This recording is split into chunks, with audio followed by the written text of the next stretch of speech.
Magandang Jensen! This is Jeng and welcome to Lifestyle Lokal. Join us today here in Jensen as we feature one of our MSMEs under the aquaculture industry.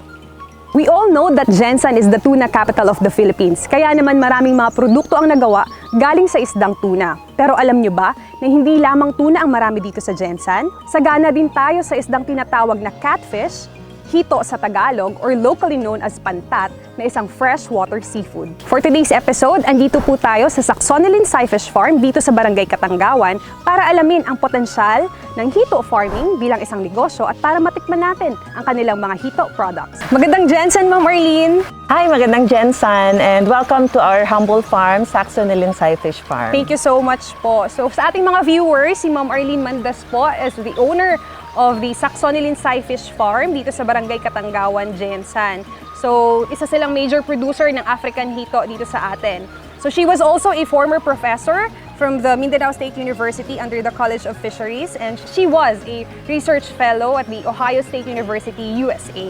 So, di ba, bigatin. Paano po nagsimula itong inyong Hito business at paano niyo po na-discover na ito ay isang magandang pagkakitaan? Actually, while working at MSU, I was also working as consultant ng Department of Science and Technology.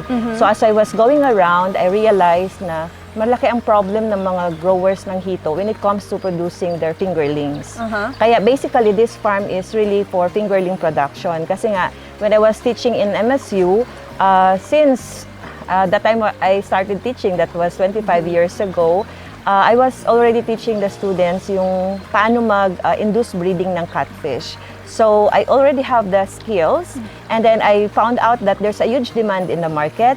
So that's when I realized na pwede nga talaga siyang maging negosyo. So I took my PhD sa UP Visayas in 2016, and then all of my researches were on larval rearing of catfish. Kasi there was a friend of mine who said that think of a potential business that you want to grow in the future and then focus in that area. So I got her advice, and then when I did my researches in my PhD, I did everything for catfish, larval rearing. So bumalik ako 2018. So in 2018, I established my own farm. So it was not like this before, and it was like just what you call this, a sideline for me because I was full-time in MSU that time. So it is safe to conclude that Hito farming is your passion. I've been telling my people that once you love your work, it's no longer work but it's fun. So for me, Hito culture is really fun. So andito po tayo ngayon sa nursery rearing area ng Hito farm ni na Ma'am Arlyn. So Ma'am, ano po bang nangyayari dito? Actually, this is the area of my farm where we grow the small catfish until they become big, like 5-inch. Because as I've mentioned earlier, basically our farm is on fingerling production. So may mga growers kami that they want 3-inch fingerlings, 5-inch. So depending on the order, so dito namin sila pinapalaki to that size.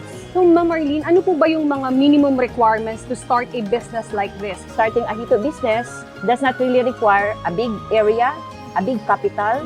So you can start it even at the back of your house, even in subdivisions.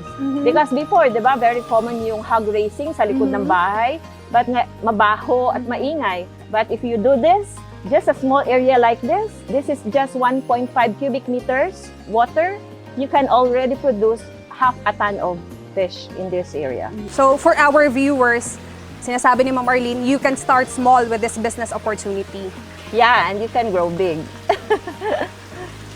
Welcome back, viewers. So kanina, pinag-usapan natin kung paanong patok na negosyo itong Hito farming. So ngayon naman, malalaman natin kung bakit patok sa panlasa ng mga Pinoy itong Hito. Dahil itong si Ma'am Arlyn, aside sa obvious naman na passion niya itong Hito culture, passion niya rin pala ang pagluluto. Kaya naman, isi-share niya sa atin ang kanyang Hito curry recipe. So Ma'am Arlyn, ano po ba yung ating mga ingredients para sa ating Hito curry recipe? Yeah, of course, meron tayong 1 kilogram na hito. Githo natin siya. So this is it right now. So 1 kilogram na hito. And then we have ginger, we have laurel leaves, and then lemongrass, we have tomatoes, bell pepper, onion, and then I always put turmeric. Yeah. And then we have black pepper, We have the curry powder. And then I don't put any seasonings na hindi natural. So I always put sugar, no, to replace those seasonings which I don't like. And then, syempre, hindi mawawala yung ating coconut milk. And then, ang special ko na nilalagay yung evaporated milk. Ayan. So, yung ating hito galing dito sa atong pinaka-main product ni Saxonylyn Scifish Farm, which is the fresh frozen hito po. Ano? First time ko po makita ng frozen hito na nakapacked and all. So, this is very interesting. Kaya pag-uusapan natin mamaya more of this product. Ayan, sige po. So, simulan na natin. Okay. So, pinili ko tong hito curry na ipakita ngayon sa inyo kasi nga, for a busy mother like me, so I need to feed my children, hindi lang bastang madali ang pagluluto, pero masarap at masustansya. Correct. So kasi itong recipe na to is, all you have to do is dump in all the ingredients. And you can do things which you want to do while cooking it. So first is kahit saan dyan, ilagay mo lang. So you put everything. No hard and fast rule. No, for me it's like this. Wala naman siyang, so I have to put everything. So just like what I said, dump in all your ingredients. Ma'am Arlyn, I'm curious, paano po ninyo na-come up yung inyong business name na Saxonylyn Scifish Farm? What is Saxonylyn? So Saxonylyn, Lyn is Arlyn, so that's me. And Saxony is my favorite region in Germany. So it's so memorable, that's why we call it Saxonylyn. Yeah. Okay. Ano naman, smart. Ayan, so nilalagay na po natin lahat ng ating mga ingredients po, ano. So we have sugar. So I mentioned this earlier, and then we have salt.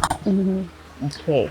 Ma'am Arlyn, paki-explain naman po sa atin, ano po yung difference ng Scifish Farm doon sa traditional hito farming? Because in here, we really do our farming the scientific way. Ayan, so nalagay na po natin lahat ng ingredients natin dito sa pot, Ma'am Arlyn, no? So what's next? Okay, so if you can see, lahat ng mga spices and everything nasa ilalim, and then the fish are on top. So since they are already there, so iset natin yung ating kalan sa medium. Pwede natin siyang gawin, kung halimbawa nagmamadali ka, then you can do it in 10 minutes. If you're not really in a hurry, then you can set it mga 15 minutes. Ma'am, pag-usapan naman natin more of your product. So, meron kayong parang branding dito na ang hito ni Professor. How did that came to be? May pumupunta sa amin, bumibili ng live hito. And then, at the start, kasi they wanted it to be an additional income for the family. So, nagbibenta sila doon sa parang entrance ng kanilang subdivision. When they started selling, they were really having a hard time selling kasi nga, yung impression ng tao about sa hito is marumi, pinapakain ng mga basura, something like that. So sabi nila, every time nagtatanong yung mga bumibili, sabi nila, anong klase yung hito, anong pinapakain ng hito, ganito. Ang dami-daming questions at mahirap talaga sila makapagbenta. So they thought of just simply saying na itong hito na ito yan siya ni Professor. Pag sinabing hito ni Professor, wala na silang question. So the next time, sila na yung naghahanap ng hito ni Professor. So pagka hindi sila nagbebenta, so they would really ask, asan na yung hito ni Professor? So nagiging magandang hanap buhay yun ng family, naka-help din talaga sa kanila. Yung hito kasi parang, usually we buy it live, diba? And now you did a fresh frozen product. So paano niyo po yun na isip na gumawa ng ganyan? The problem is, yung mga tao, pag nakikita nila na gumagalaw, parang ahas, so they are, scared of it. And then the thought of cleaning it, parang ang laking problema para sa kanila. Cumbersome. So, yeah, correct. So, ang akin, while I'm promoting the hito as a staple food, I have to make it convenient for them.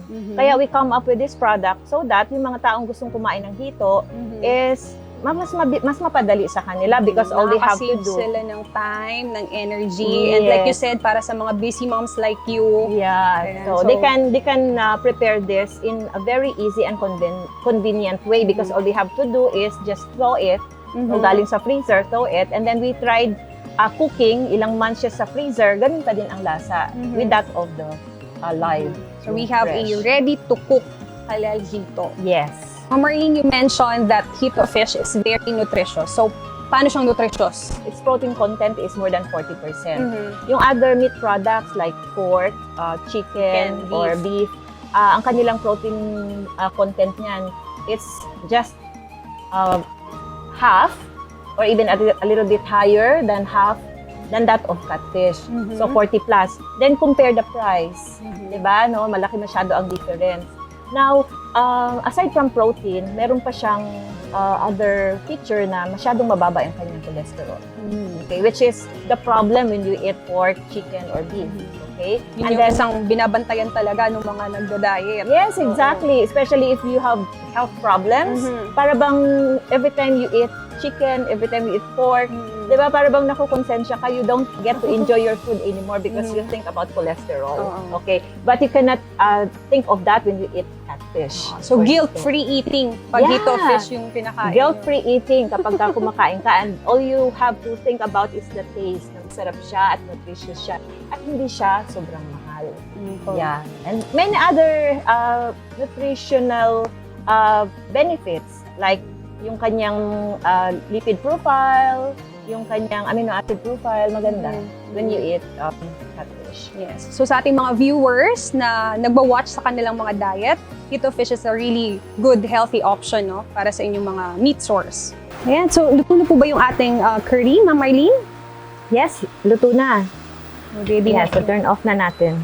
Ayan, excited na akong tikman. Ayan, so watch out for more value-added products, no, from Saxonylyn Scifish Farm because I've heard may naiisip na naman itong si Ma'am Arlyn. We're trying to come up with more than 20 products, no, value-added products from catfish. Kasi nga, what we can do for tuna, we can also do for catfish. So we will be putting up a small processing plant right here in our farm so that yung fresh na harvest ma-turn namin into ma-process agad at saka maka-come up kami ng mga products na talagang patok na patok, hindi lang sa ating mga matatanda or adult, but even sa mga bata because yan talaga yung advocacy ko to make this Hito as a staple food. Correct, ayan. But for now, we recommend this product, no, especially sa ating mga viewers na napaka-busy ng kanilang lifestyle. So, ready to cook, no, very convenient. Ayan. So, very exciting po itong Hito farming at itong mga Hito products po natin, Ma'am Arlyn. But I'm excited to try ang ating Hito curry. So, yeah, try mo tong aming Hito curry. Ayan, so, sige, Ma'am I would Arlyn. like to give you this slice. Ayan. And I hope you will like it.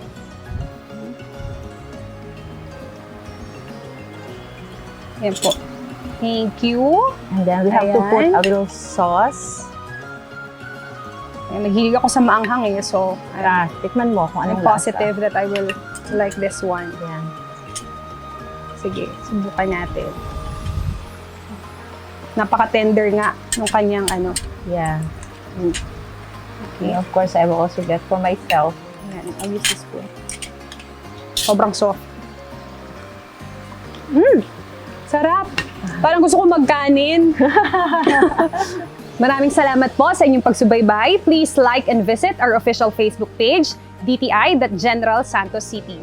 Support local, eat local.